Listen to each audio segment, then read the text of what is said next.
Solomon and the Demons. In an ancient Greek book called the Testament, that is, the last words of Solomon, the story is told of the way in which Solomon overcame the demons and made them serve him. The tale is put into the mouth of the king himself. When I was engaged upon the building of the temple in Jerusalem, there was a lad, the son of the foreman of the builders, of whom I took notice, for he was a clever workman. Indeed, so skillful was he, that I increased his wages and his allowance of food above the rest. Yet in spite of that, as I saw him by day, I noticed that he was becoming thin and weak and pale. So one day I called him and asked him whether anything was the matter with him. At first he would not tell me, but when I pressed him, he said, "I know not whether you will believe it, O king, but a strange thing has been afflicting me. Every night when I go to my bed, something comes and sucks my right thumb, and moreover it steals away my food, and I feel that it is taking away all my strength, and I believe that it is an evil spirit." When I heard that, I went back to my palace, and thought earnestly, and consulted the writings of the ancients, and I prayed that a way might be shown to me how I could set the lad free from the power of the demon. And after some days there came to me an angel, and brought me a ring with a stone in it, on which was cut the figure that is called the Pentalpha, and within it the name that may not be spoken. And he told me what I must do with it. On the morrow, therefore, I sent for the lad and gave him the ring, saying, "Take this, and tonight, when the creature comes, you must cast the ring into its bosom, and say, 'In the strength of the name, King Solomon calleth thee.' Then rise up and come running to me, and be not afraid, for whatever the demon may say to you." So that night, at the accustomed hour, the wicked demon Orneas came to the lad's chamber with intent to suck his blood and take away his food. But the lad remembered my words, and cast the ring upon the demon, saying, "Come, for Solomon calleth thee," and set off at once to my palace. But the demon shrieked out after him, "Boy, what hast thou done? Take the ring from me, and I will give thee the hidden gold of the earth. Take it off, and bring me not before Solomon." But the lad took no heed, and running into the palace, he called to me, "O king, I have brought the spirit as you told me. He is there before the door, screaming and entreating me, and promising me the hidden treasures of the earth, if I will not force him to come to you." Then I rose up from my throne and went out into the court of the palace, and saw the creature, in the form of a flame of fire, quivering and shrinking. And I stood over it and said, "What is thy name?" And it answered, "Orneas." And I bade Orneas reveal to me, in the strength of the ring, how I should make him subject to me, and he told me where his abode was, and how he afflicted men, and all that I asked him. Then I sealed him with the seal of the ring, and appointed him to hew stones for the building of the temple. Thereafter, when I had considered what I should do, I called for Orneas and delivered the ring to him, and bade him bring before me Beelzebul, the prince of all the demons. So Orneas went to Beelzebul, and found him sitting upon his throne, and said, "Solomon calleth for thee." And Beelzebul said scornfully, "Who is this Solomon of whom thou speakest?" And Orneas cast the ring into the bosom of Beelzebul, and said again, "Solomon calleth for thee." And at that Beelzebul uttered a mighty roar, and cast forth from his mouth a great flame of fire. But he must needs rise up from his throne, and follow Orneas, and stand before me. And when I saw him, I gave thanks to the Most High, who had given me power over the demons. And I spoke roughly to him, and he promised to bring before me all the demons, and that they should be subject to me, and do all that I commanded them. And I appointed him to saw blocks of marble in pieces for the work of the temple. But when the other demons saw their lord and master laboring like a slave, they shrieked aloud, and were sorely dismayed. After that I sent for many of the chiefs of the demons, one by one, and questioned them concerning their deeds, what diseases they sent upon men, and what secret things they knew, and how they were to be subdued. And when they had told me, I bound them and set them to work upon the building of the temple. Now the shapes in which they appeared before me were manifold. One was like a beautiful woman, but she had one foot like an ass's hoof, and another like a man without a head, and a flame of fire coming out of his neck. Another like a great dog. These two I bound together, and the dog kept watch over the headless man, and the flame of fire that came from his neck gave light to the workmen by night. There were also dragons, one with 3 heads, and one with the head of a man. Another had a face that shone with a green light, and hair like serpents, but the rest of his body was darkness. And yet another was a dark man with shining eyes and a drawn sword in his hand, who said that he was the spirit of one of the old giants who perished in the days of the flood. And of some I saw no shape, but only heard a voice. But over all of them I had dominion, and I appointed them tasks. Some I made to carry water to the builders, and some made ropes. Others melted the gold and silver, and others lifted the stones.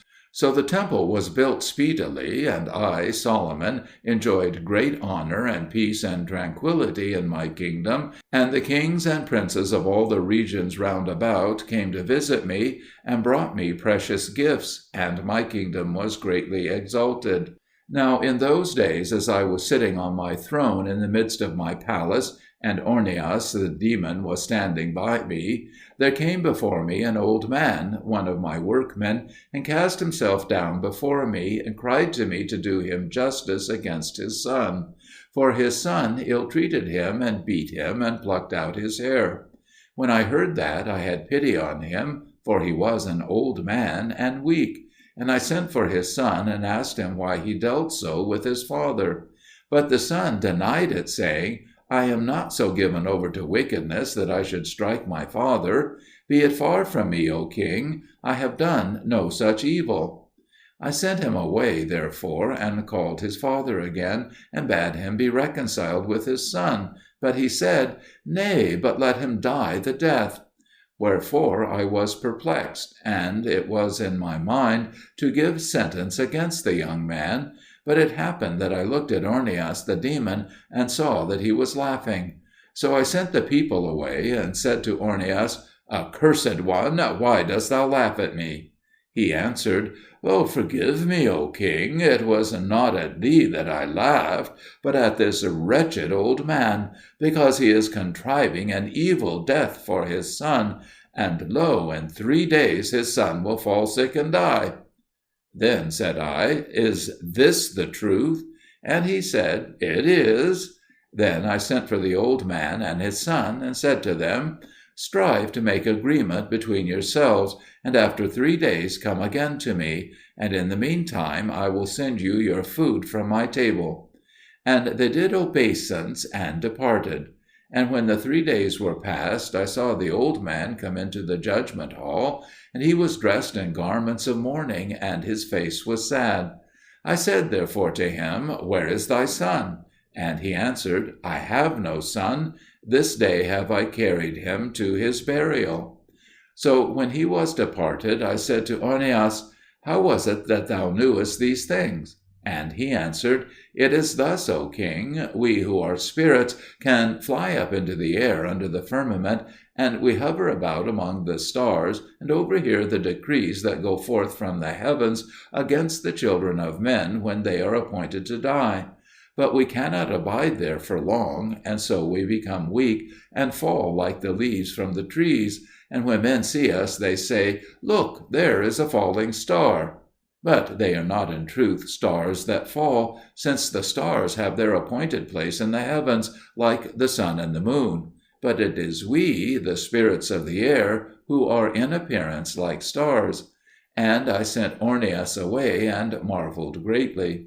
Again, in those days, there came to me a letter from Adares, the king of the Arabians, saying, To King Solomon, greeting. We have heard of the wisdom that has been given to thee, and that thou art a compassionate man, and that thou hast power over all spirits that are in the air, or on the earth, or under the earth.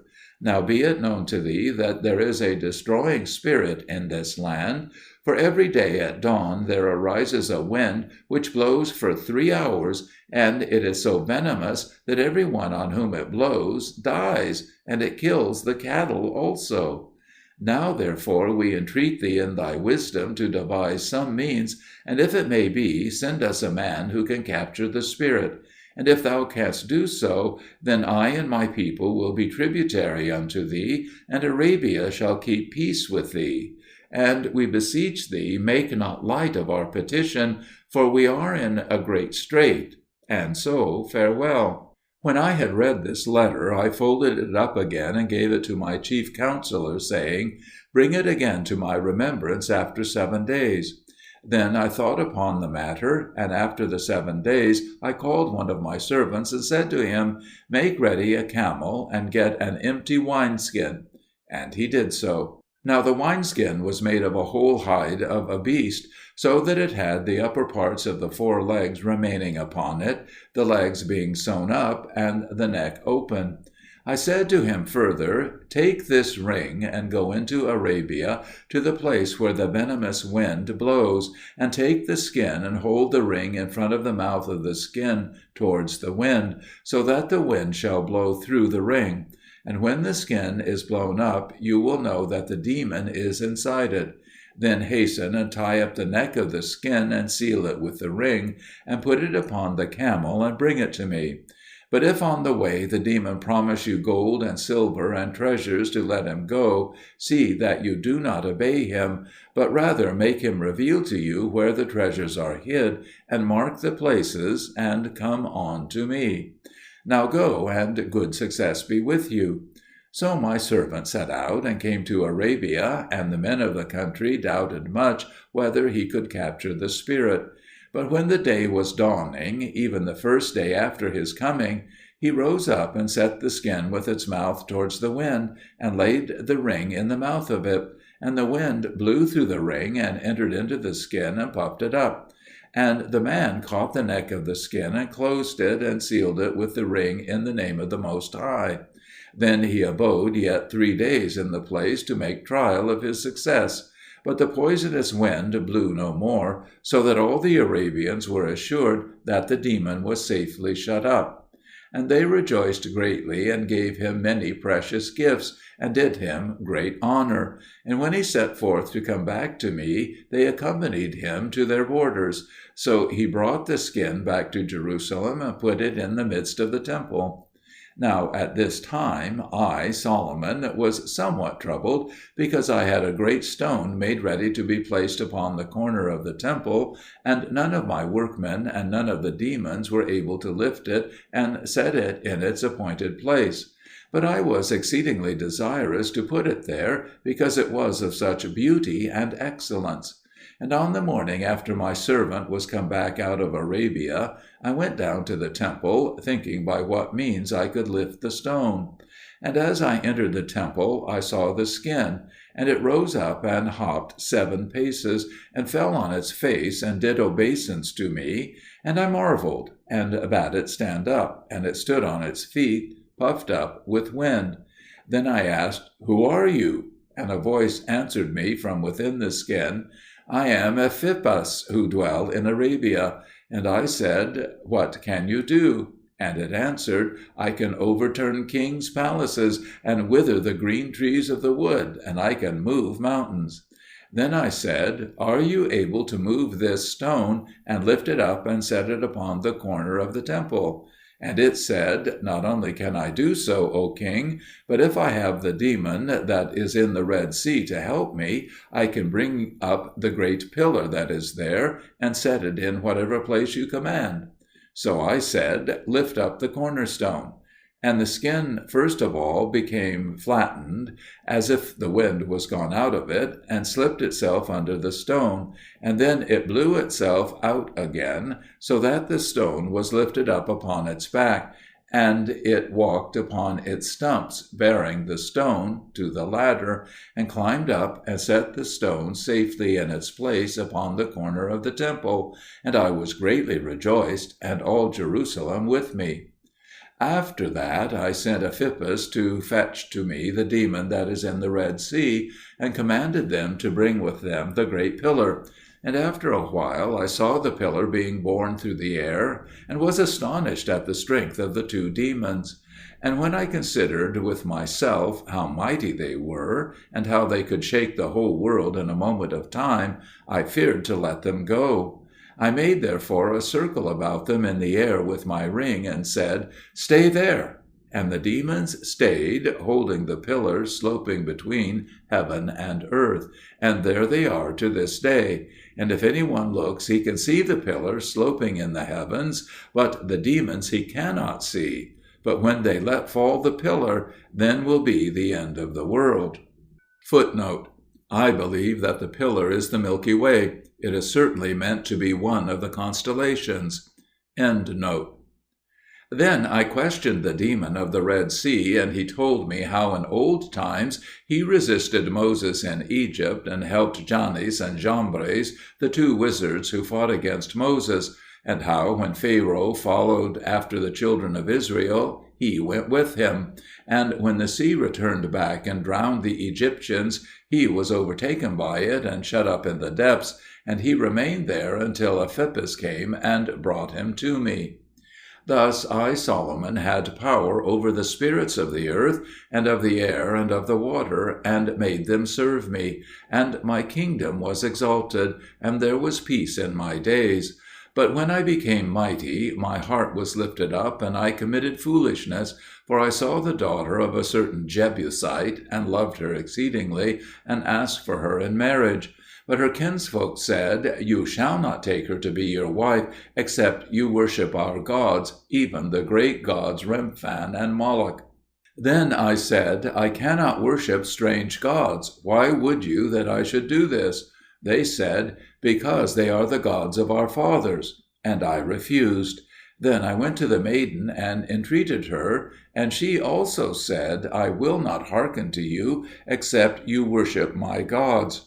So I departed from her. But after a while she sent me 5 locusts by the hand of a messenger, saying, "Take these 5 locusts and crush them in the name of the god Moloch, and I will be your wife." And I did so. And forthwith my glory departed from me, and I forgot my wisdom, and became weak and foolish in my mind.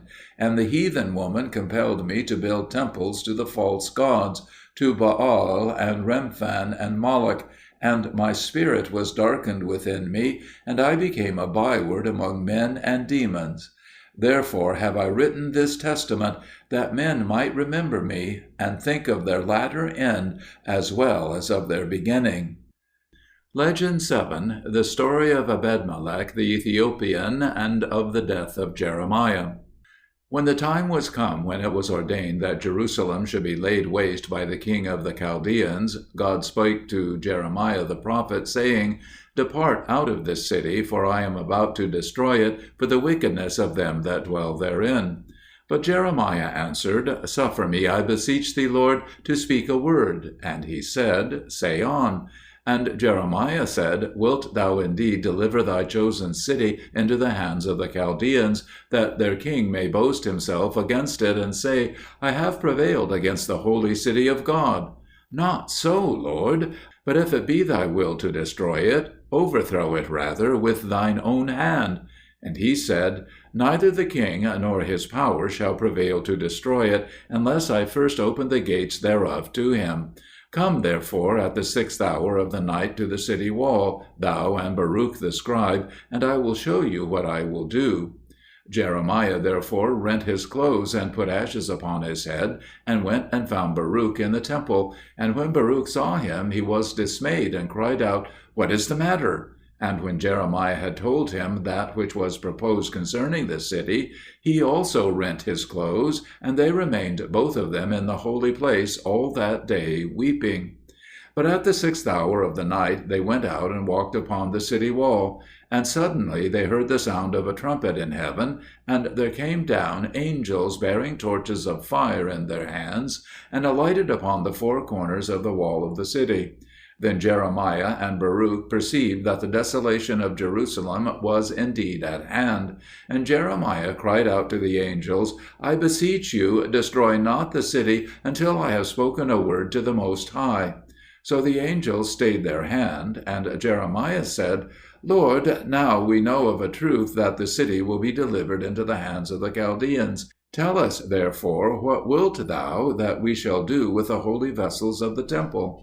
And he answered, Commit them to the earth, and say unto it, Hear, O earth, the voice of him that separated thee from among the waters, and seal thee with 7 seals unto 7 ages, even until the time wherein thou shalt be renewed in beauty. Keep these vessels of the sanctuary until the coming of the Beloved.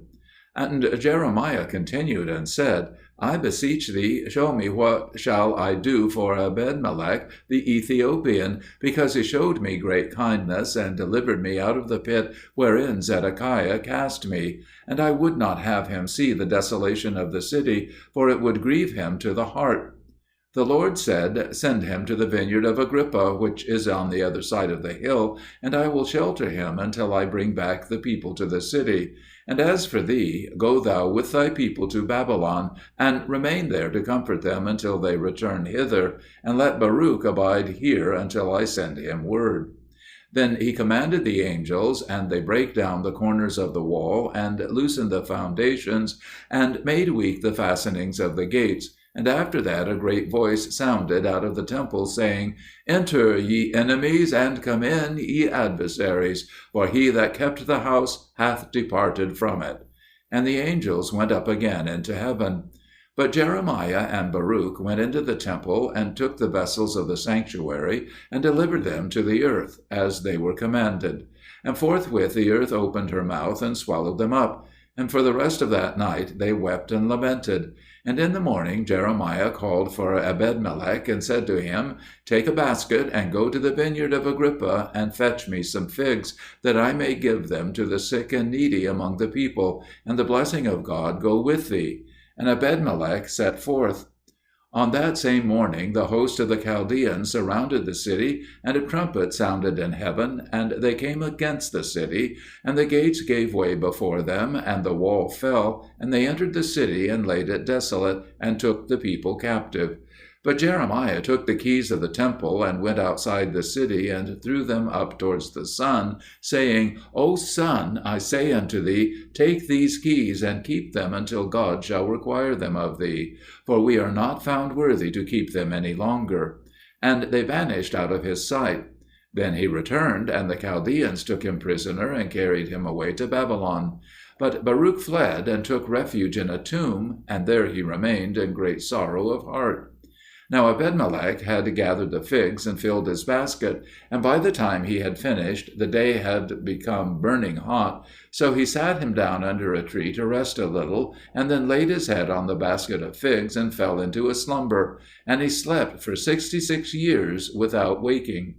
And when the 66 years were over, and the time of deliverance of the children of Israel was near, Ebedmelech woke up and said to himself, I should have been glad to sleep a little longer, for my head is still heavy. I have not slept my sleep out.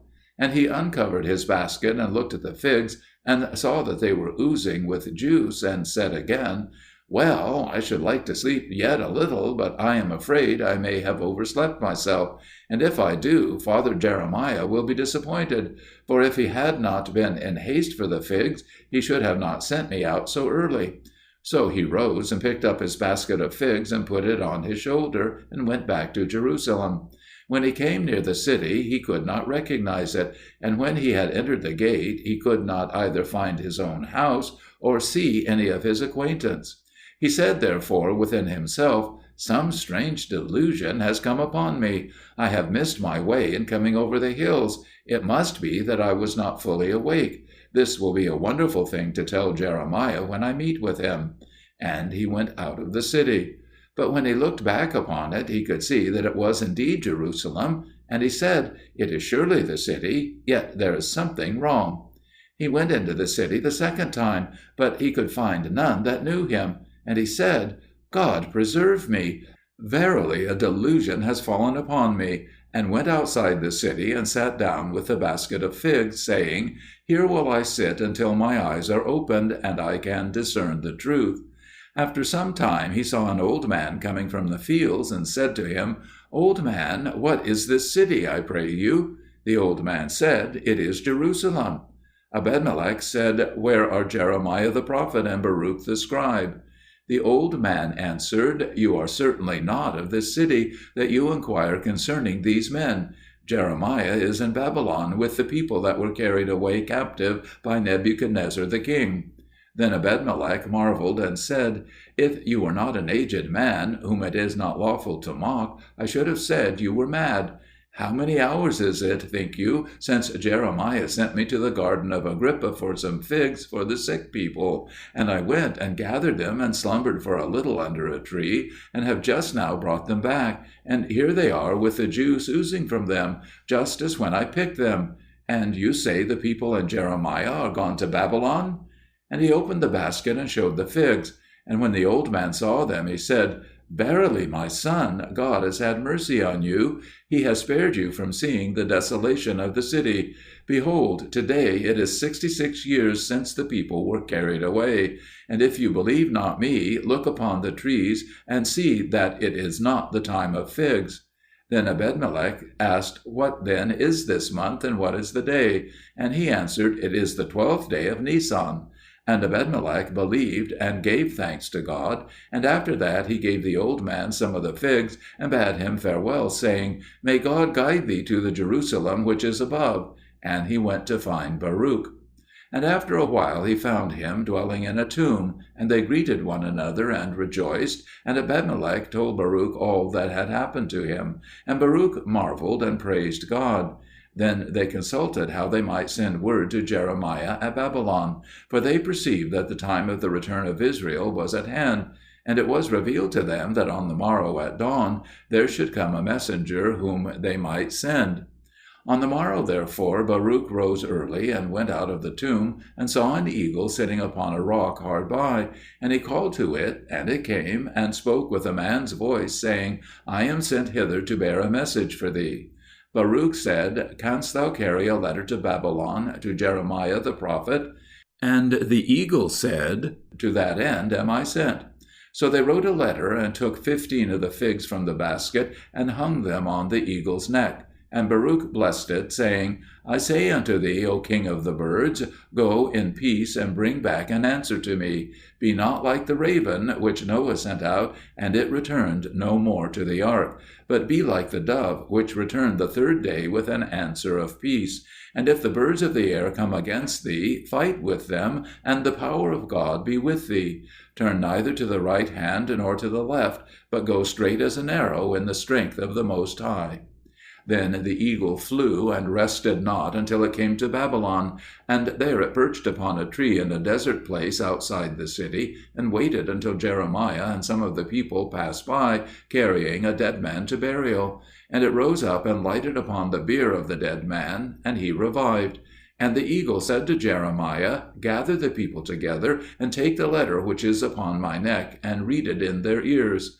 And he did so, and the people rejoiced, because the time of their deliverance was at hand. Then Jeremiah wrote a letter to Baruch, and put it upon the eagle's neck, and he blessed the eagle, and sent it away, but the figs he gave to the sick among the people.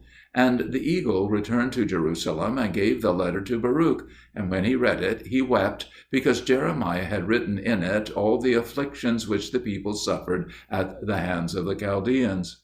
Now when the time was fulfilled, the people were set free from Babylon, and returned to Jerusalem. And when they came back, they rejoiced, and gave thanks for their deliverance for 9 days. And on the 10th day Jeremiah stood up before all of them, and sang a hymn of praise. And when he had ended it, he fell on the ground, and became as one dead. When they saw that, Baruch and Ebedmelech lifted up their voices and wept, saying, Our father Jeremiah, the priest of God, is departed from us. And all the people ran together, and saw Jeremiah lying as dead. And they rent their clothes, and bewailed him, and then made ready to bury him. But there came a voice saying, Bury not the living. And at that they left off preparing a sepulchre for him, and waited, keeping watch about his body till he should revive again. And after 3 days the spirit of Jeremiah returned to him again, and he rose up and prophesied. And in his prophecy he said, There shall be a tree set up, which will make the barren trees fruitful, and the proud and fruitful trees barren. And the snow shall be turned to blackness, and the sweet waters become bitter, and the scarlet shall be white as wool. Moreover, he shall bless the isles, that they shall bear fruit by the word of his mouth, and he shall satisfy the hungry souls. And thereafter he began to speak to them of the coming of the Beloved into the world. Now when the people heard it, they were very angry, and said, He blasphemeth. These are the words that Isaiah spake. And they sawed him asunder with a saw of wood. Let us slay Jeremiah also, but him we shall stone with stones. And Baruch and Ebedmelech cried out against them, Do not this great wickedness. But Jeremiah said, Be silent, for they shall not kill me before I have delivered to you all that I have seen and heard. Fetch me a great stone. And when it was brought, Jeremiah prayed and said, O light of the ages, cause this stone to appear in my likeness. And immediately the stone took upon it the likeness of Jeremiah. And the people began to stone it, believing that it was Jeremiah. And in the meantime he went on speaking to Baruch and Ebedmelech, until he had committed to them all the mysteries which he had heard while he lay in a trance. Then he arose and stood forth in the midst of the people, and the stone cried out with a loud voice, O foolish people, why stone ye me, thinking that I am Jeremiah? And behold, he is in the midst of you. And their eyes were opened, and they ran upon him and stoned him, and his ministry was accomplished. But Baruch and Ebedmelech buried his body, and they took the stone and set it up over his grave, and wrote upon it, This is the helper of Jeremiah. End of Legend 7.